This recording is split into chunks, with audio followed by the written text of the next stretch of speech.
heated arguments? Hindi ito ang O dapat iwasan? Hindi ito ang unang pagkakataon na nakita ko nangyari yan sa Kamara man o sa Senado. Tao lamang naman kami. Members of the Senate are passionate with respect to their advocacies, and sometimes their emotions run high. Nakisama na ako sa paghingi ng tawad dahil humingi ako ng tawad dahil late na, pagod na marahil, dahil sa trabaho ang ginagawa namin.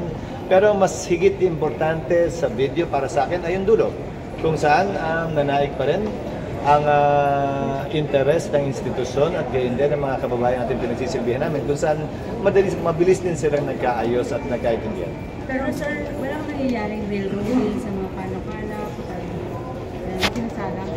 Wala, kasi adoption lang yun ng resolution eh. Kung makikita nyo, na-adopt niya namin resolution bago kami mag-adjourn, palaging ganon, di ba? Commending, congratulating, expressing the sense of the Senate. Ito ay sense of the Senate resolution lamang at hindi ito binding in any way. Pero sir, tapos na, late na si RG, okay na. Pero bilang mga honorable lawmakers, dapat ba hanggat maaari iwasan nila ang pag-init ng ulo? Siyempre, pero gaya na nasabi ko, tao lamang kami.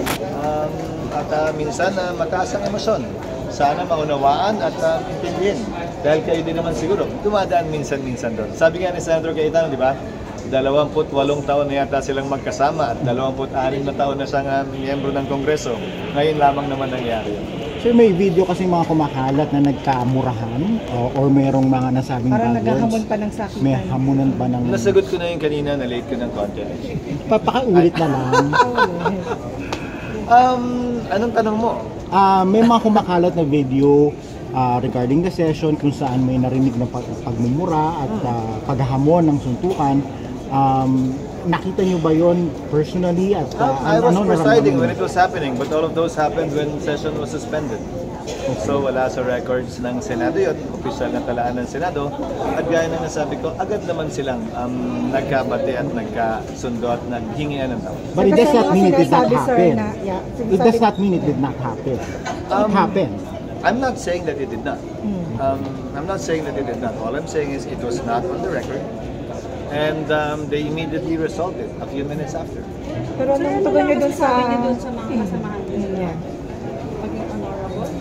Kasi nakikita kayo ng public. Ulitin ko, tao lamang, minsan mataas ang emosyon kaugnay sa mga pinaniniwalaan, pinaglalaban at advokasya na sana maunawaan din ninyo. Tulad lamang din naman ninyo, naliligo, nagbabanyo, natutulog at minsan nadadala ng emosyon.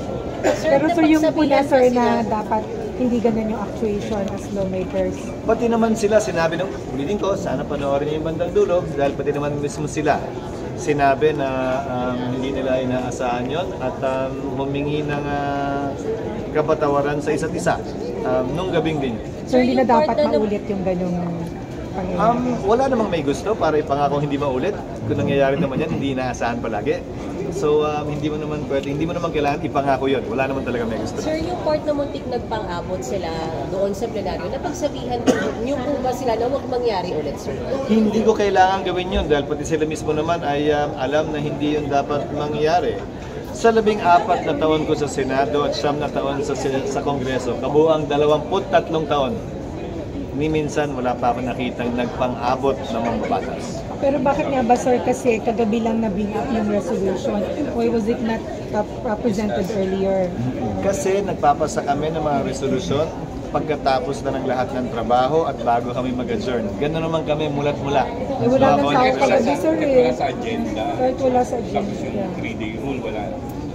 Walang 3-day rule. Dahil ang resolusyon, ina-adapt yan agad-agad. Hindi naman yan first, second, third reading dahil ito ay ordinaryong resolusyon. Commending, expressing the sense, Hindi siya batas. congratulating, hindi, wala Siya batas. itong binding effect. Kaya nga resolution lamang eh. Base na rin sa naging desisyon ng Korte Suprema kahit nga yung joint resolution ay hindi na rin ganap na batas ayon sa Korte Suprema. So adoption lamang iyon. No, but sir, Nag-a-adapt kami Wala po sa agenda. kasi kaya nire-refer yan sa Committee on Rules. These resolutions can be adopted at any point in time. Hindi nyo lang pinapansin kasi sa proseso namin, wala din naman sa agenda. Lahat ng resolusyon na inaaprubahan namin kada gabi bago kami mag-adjourn. Humigit kumulang 8 hanggang 12 resolusyon ang inaaprubahan namin bago kami mag-adjourn na wala sa agenda, na nire-report out ng rules dahil yun yung nakasabat, committee on rules dahil yun yung nakasaad sa rules na. Sir, for soundbite lang, anong mismong effect ng isang concurrent resolution since wala naman siyang force of law, di ba? It is expressing the sense of Congress. It has persuasive effect, if any. Anong bigat niya, sir? Depende sa institusyong pinapanawagan ito. Sa kasong ito, pinapanawagan ito ang COMELEC na bagaman walang batas, hanapan ng paraan na makaboto yung mga botante natin sa EMBO barangays. Because you have to understand the basic principle under constitutional law. There shall be no taxation without representation. So kung hindi mo sila papabotohin sa konsehal o sa mambabatas, paano yung mga ipapasang ordinansya nagpapataw ng buwis sa kanila? Paano yung mga batas na pinapasa ng Kongreso at Senado para patawan sila ng dagdag na buwis? Pwede ba silang pagbayarin kung wala naman silang boses sa pagpili ng kanilang kinatawan para ipaglaban sila? Yun yung basic presumption na yun. Na basehan para hikayatin niya ang COMELEC na gawa ng paraan kung maaari. Dahil yung Korte Suprema, nung sinabi niyang kasama yung 10 na barangay galing sa Makati bilang parte ng Taguig, hindi automatic na nangangahulugan yun na naamyendahan yung batas na nag-define ng City of Taguig, na nag-define ng City of Makati, ilang konsehal yan, sinong barangay ang boboto dyan, at hindi rin automatikong inaamyendahan ng Supreme Court decision dahil tahimik yung decision doon, kaugnay ng komposisyon ng mga distrito. To make it even more complicated, the composition of each district in the country is actually written in the Constitution.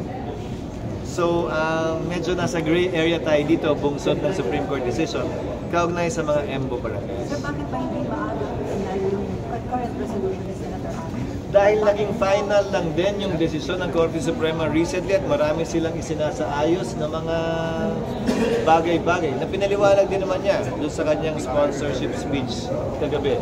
Time is of the essence because filing of certificates of candidacy will be on October 1. Pero sir, nag-iisa ka gabi, pwede naman ito instead of na-aprobahan last time. Pwede ngayon, pwede rin naman kahapon. Wala namang pagbabawal o prohibition kahapon man o ngayon. Kung hindi pinahintulutan, na pinahintulutan naman ni Senator Mings, that's why I thanked him for his understanding and magnanimity last night. Ngayon iti-take up. Pero pinahintulutan din naman pagkatapos nila magkaunawan. Sir, wala na.